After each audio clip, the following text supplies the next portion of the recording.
So, Baldy, I think the biggest news that's come out of the combine from a Broncos perspective is that Davis Webb is going to be calling plays. First, how surprised are you that Sean is giving that up? And second, how do you think Davis is going to do in this role? It was weird, honestly, when I heard that. Okay, Davis Webb is kind of a hot name. I knew him when he was at Texas Tech. He was a quarterback. Mahomes ended up beating him out, bounced around this league as a backup quarterback for quite a while. And, he hasn't really been coaching that long.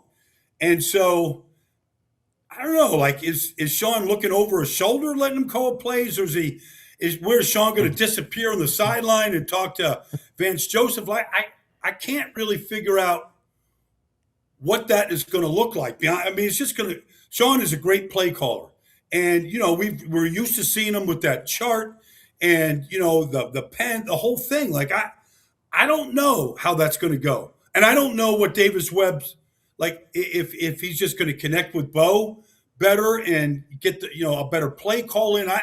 I'm anxious to actually watch the whole thing take place. I am too. It's going to be very, very interesting. Baldy, what do you think of Alex Singleton as a player, and do you think that he should be a priority for the Broncos to re-sign as a unrestricted free agent? Well, he's been incredibly productive. I mean, I remember when he came to Philadelphia. I mean, he led the team in tackles in Philadelphia, and like obviously the cancer and what he went through, but he came out of it on the good end. I mean, he's just a tackling machine. He puts up 100 plus tackles every year. In whatever defense he's playing in, he's been very, very productive. And for the most part, he's been very healthy. So, I think it's a priority position for the Broncos. But, can you go get Devin Lloyd? Can you go get, one of these other guys that are, might be a free agent out there in the market this year?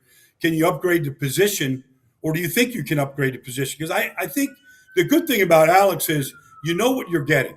The guy is steady. He's he's a great quarterback on the defensive side of the ball. He knows where he's supposed to be. Can you argue that he needs more tackles behind the line of scrimmage or more play? You can argue some of those things, but at the end of the day, he's going to put up basically 8 to 10 tackles a game for you.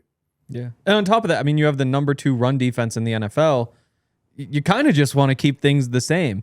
I'm curious what you think about linebackers in coverage, because to me, stopping the run is what linebackers are all about. And if you can do something special in coverage, that's great, but that's kind of just a bonus. How rare is a linebacker who can actually just line up and cover a tight end? Rare. I mean, Fred Warner. I mean, you go through the list of guys that can do it in this business. There's not that many. Everybody's has their packages when it is third down of how you're going to match up. But there's not many guys that you say, okay, there's the running back, go cover. There's the tight end, go cover. Everybody would love to have a guy that never comes off the field that could do all those things really well. But they're rare. They're just rare players. And if you have one of those players, like I'm just throwing Fred Warner's name out there, you're going to pay him at the top of the food chain, in order to keep him around. So, most teams in zone coverage, if you're in zone, like you just get your depth and go tackle the catch. But if you're going to be a man because you're blitzing, because you're pressuring the quarterback in a situation, you don't have to cover him for that long. You just have to cover when the quarterback's looking at him. Get him off him. And so like there's different ways that you could kind of match up. That's one of the reasons why Seattle was so good this year defensively, and what Mike McDonald does, he really plays these matchup zones where you end up covering them, but you're not really in man coverage. You're just basically got an area and you plaster the area. And if that tight end running back is there, like you just throw a blanket over them. And it's kind of like what's going to get copied in this league. Baldy, speaking of guys that are going to get paid at the top of the food chain, John Franklin Meyer is not expected to return to the Broncos just because he's going to make so much money, and the Broncos are already paying so many defensive linemen. How much of a blow will that be if JFM does leave the Broncos for this defense? Well, I think it's a big blow because, you're going to play DJ Jones, Zach Allen, and John Franklin Myers as your interior 3. And then Malcolm Roach, the guys rotate in there. But it's a big blow because he is like the Jets have never recovered from letting him walk. They've never found a guy like that. They just traded, I think, for Payne in Tennessee right now. They just traded Jermaine Johnson to go get T-Pain. But, the problem is that he gives you good pass rush too. That's the problem. Is you can find run stuffers but like he can play every down for you. Like he get on the edge.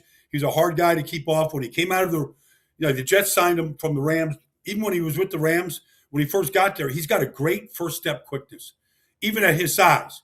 I mean, that's what sort of separates him from a lot of players. I don't think they'll be as strong, but he's going to be in demand. And so I don't know that they could keep him right now, but people understand the value of John Franklin Myers, what he brings to a defense. How much does that change the Broncos if they don't have him? Because you had 10 more sacks than any other team in the NFL in back-to-back years, the second most sacks ever in a 2-year span for a team. Like, when you lose a guy like that, do we just all of a sudden say, like, hey, hopefully they're still leading the NFL in sacks? Do you expect him to drop out of the top 5? And what can you do to replace him? Like, is it possible to go to the draft and get a guy who can step in and be that productive? Probably. Yeah, I mean, you can get lucky. I mean, John Franklin Myers wasn't a high draft pick, but you can get lucky and find a guy that that can serve in that role. Zach Allen, is a guy that obviously makes life a lot easier for Cooper and Benito off the edge, and Ellis off the edge. Because the quarterbacks are not being able to step up the way they want to avoid the edge rush. We've seen that a bunch. Nick Benito, no offense, but like he benefits a great deal from the interior pass rush. And the fact that they probably rush 5, I don't have those stats in front of me, but they probably rush 5 guys as much, if not more, than anybody else in the league. Yes. And so it helps you have Surtain on the back end, and you have guys that can hold up, against elite players. But, for the most part, I mean, they're rushing one-on-one for a big part of most games. And that's one of the reasons why they lead the league in sacks. But then, you let those guys go one-on-one. All it has to do is one guy just has to win. And it can be John Franklin Myers. And the quarterback can scramble right into Zach Allen or, into Benito or whatever. And so it's really a group effort. But it starts, I think, with Vance's with his wanting to rush 5, whereas a lot of teams are rushing 4 and sometimes only 3. And it's just hard to get home.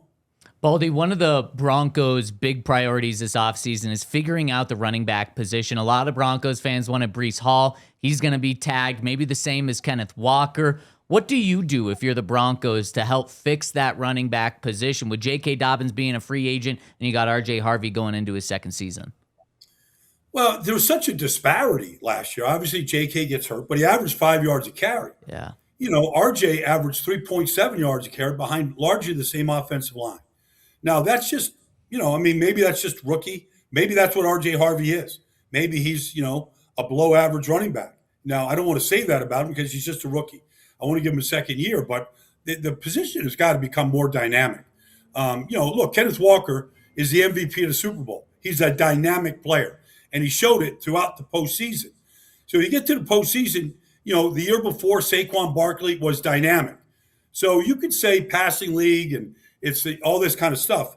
You better have a dynamic running back that you can lean on, that you can melt the clock with when you get the lead, that you can win the line of scrimmage with on a routine basis. And so I do think that they've got to comb the market. They've got a bunch of money now that Russell Wilson's off the books. Putting money into a running back position, it has proven that if you get the right guy, it pays for itself. If you look at the elite teams right now and what they're doing, and it started with Philadelphia with Saquon, but you go around the league and find out what teams are doing. You could go to the draft and maybe, I don't know, like maybe you can find a guy and kind of get lucky the way the Chicago Bears did with Kyle Monangai, and he was a really good player for him. But it's a crapshoot at that position if you're going to wait around the draft to try to find that guy. One more quick one for you, Baldy. I'll make it simple. Is the Broncos wide receiver room good enough? I think they need a number one. I just think. I mean, you look at Jackson Smith and Jigba. You look at A.J. Brown in Philadelphia. You look at teams. You look at what Kansas City didn't have this year. When Rashee Rice was hurt, and what they didn't have at that position. Look at how that offense went backwards.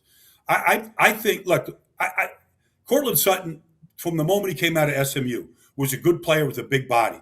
But I don't think he's a true number one. Like, I don't think he's just going to go out there and dominate Sundays. And, you know, maybe Troy Franklin, some of the young guys develop, but I think they need a true number one. Baldy, incredible stuff. Love your insight. Looking forward to hearing from you after the combine, and go enjoy a Elmo's Coke, the shrimp cocktail, and mini steaks, Baldy. Right. That sounds good, guys. That sounds good. I'll talk to you next week, man. Enjoy it. It's going to be a lot of fun for everybody. Right on. The legend Baldy, thank you for joining us today.